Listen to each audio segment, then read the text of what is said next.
मेरा नाम है जेनिफर वॉल्ट्रेस और मैं एक लॉ अटर्नी हूँ और हाँ, इसी के साथ एक हल्क भी। वैसे अभी तक आपने बाकी के एपिसोड्स में देखा कि कैसे मैं हल्क बनी और एक हल्क होने की वजह से मुझे किन किन दुखों का सामना करना पड़ रहा है। पर यकीन मानो, मेरे बाकी एपिसोड्स वाले दुख एक तरफ और इस एपिसोड का दुख एक तरफ। लगता है सारी दुनिया के नमूने मेरे ही जिंदगी में लिखे हैं। खैर चलो, बिना टाइम वेस्ट किए आज की कहानी शुरू करते हैं।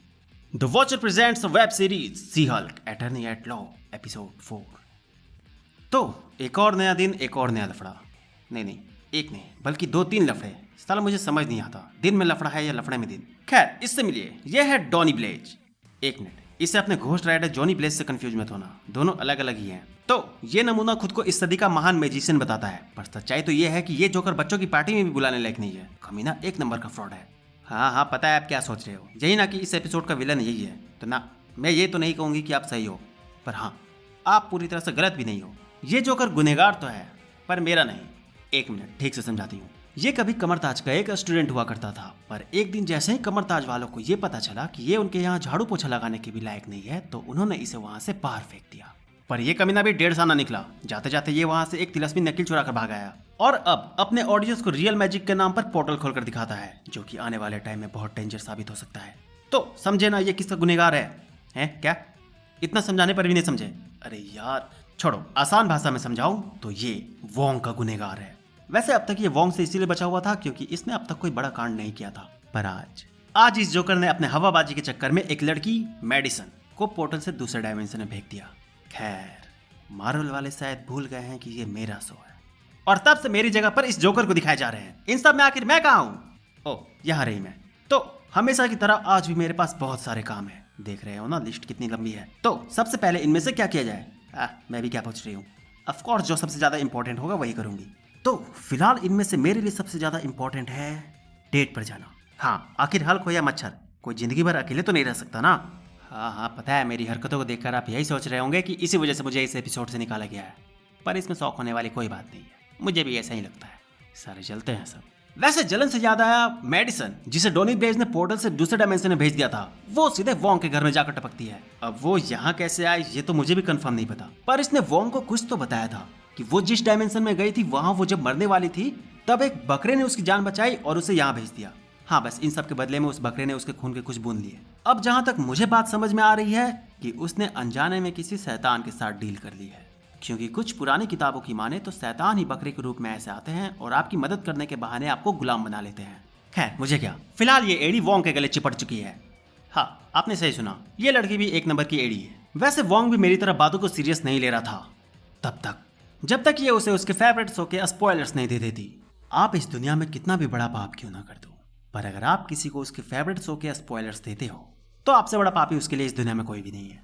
तो वोंग का दिमाग यहाँ सटक जाता है, पर क्योंकि इस पगलेट को बोलकर कुछ फायदा नहीं था, तो वो कमरताज के नियमों को तोड़ने के लिए डॉनी ब्लेज पर केस कर देता है और इसके लिए वो अपना लॉयर मुझे चुनता है। हाँ, हालांकि वो खुद इस मामले को निपटा सकता था, पर अगर ऐसा होता तो आप अभी ये एपिसोड नहीं देख रहे होते। खैर, तो कोर्ट की धमकी देने के बावजूद ये कमीना वोंग को तिलस्मी नकील वापस देने के लिए नहीं मानता, जिसके बाद एज एक्सपेक्टेड इसके बाद सीधे हमारी कोर्ट में मुलाकात होती है। वैसे मुझे ये बात यहाँ कहनी तो नहीं चाहिए, पर जज भी अलग लेवल का माल फूक कर बैठी हुई थी। सारे सबूत दिखाने के बाद भी वो मानने को तैयार नहीं थी कि ये जोकर गलत है। उसे लग रहा था कि भला जादू से किसी को कोई क्या ही नुकसान हो सकता है। ये एडी अभी भी पुराने जमाने में जी रही है। यहाँ एक चुटकी बजाते ही आधी दुनिया खत्म हो गई और इसे लगता है कि जादू जैसी कोई चीज ही नहीं होती। हद है। वैसे आखिर में हम ये केस हारते तो नहीं है, पर जीतते भी नहीं है। जज आगे की सुनवाई के लिए हमें अगला डेट दे देती है। हालांकि वो यहाँ पर एक एहसान कर सकती थी, और वो ये कि कम से कम अगले डेट तक वो इस जोकर के शो करने पर रोक लगा देती। खैर छोड़ो, जो होता है अच्छे के लिए होता है। Now again it's time for my problems. मैंने अपने लिए सही पार्टनर ढूंढने के लिए बहुत मेहनत की है। डेटिंग साइट पर प्रोफाइल बनाई, डेट पर ना जाने कितने नमूनों से मिली, पर सारे कमीने मुझ में नहीं बल्कि मेरे हल्क वाले पर्सनालिटी में ज्यादा इंटरेस्टेड थे। वैसे बात यही खत्म नहीं होती। मैं इतना डेस्परेट हो गई कि मैंने अपने हल्क के नाम से भी प्रोफाइल बना डाली कि काश अब तो कोई मिल जाए, पर मैं गलत थी। हाँ, थोड़े टाइम के लिए एक बंदा मिला, उसका नाम टॉड था। शुरुआत में वो कमीना ऐसा शरीफ बना जैसे उससे परफेक्ट कोई दूसरा इस दुनिया में है ही नहीं। पर वैसे एक मिनट, इस एंडिंग से पहले यहाँ एक कांड हो जाता है। थोड़ी देर पहले मैंने आपको कहा था ना कि जो होता है अच्छे के लिए होता है। तो यहाँ इधर मेरे डेट के बीच उधर वो जोकर डॉनी ब्लेज फिर से अपना शो कर रहा होता है, और इसी बीच इस बार गलती से उससे एक ऐसे डायमेंशन का पोर्टल खुल जाता है जिसमें गॉब्लिन्स भरे पड़े थे। जिसके बाद बस फिर क्या था, हालात उसके बस से बेकाबू हो जाते हैं और उसे मदद के लिए मुझे और वोंग को बुलाना पड़ता है। जिसके बाद हम यहाँ उसके लिए लड़ते हैं और उसकी जान बचाने के बदले में उसे अपनी गलती मनवाकर केस वापस करवा लेते हैं। पर जब मैं वापस आती हूँ और सुबह अपने सी हल्क से जेनिफर बनती हूँ, तब ये कमीना मुझे छोड़कर भाग जाता है। उस टाइम मुझे मानो ऐसा लगा कि सी हल्क के बिना मेरी कोई हैसियत ही नहीं है। मेरा तो दिल ही टूट गया।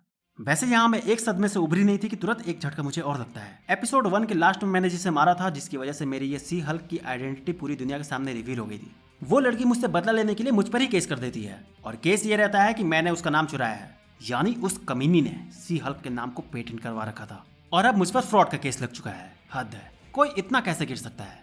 खैर, इसी के साथ हमारी आज की कहानी यहीं खत्म होती है। आगे की स्टोरी जानने के लिए नेक्स्ट एपिसोड तक वेट करो। वैसे तब तक बाकी के वीडियोस भी देख सकते हो। तो यार बस इस वीडियो में इतना ही। वीडियो कैसी लगी कमेंट करके जरूर बताना, और इस तरह की और वीडियोस देखने के लिए चैनल को सब्सक्राइब करके बेल आइकन को प्रेस कर लो। तो मिलते हैं नेक्स्ट वीडियो में, तब तक के लिए बाय। और हाँ, जाते जाते वीडियो को लाइक जरूर करते जाना।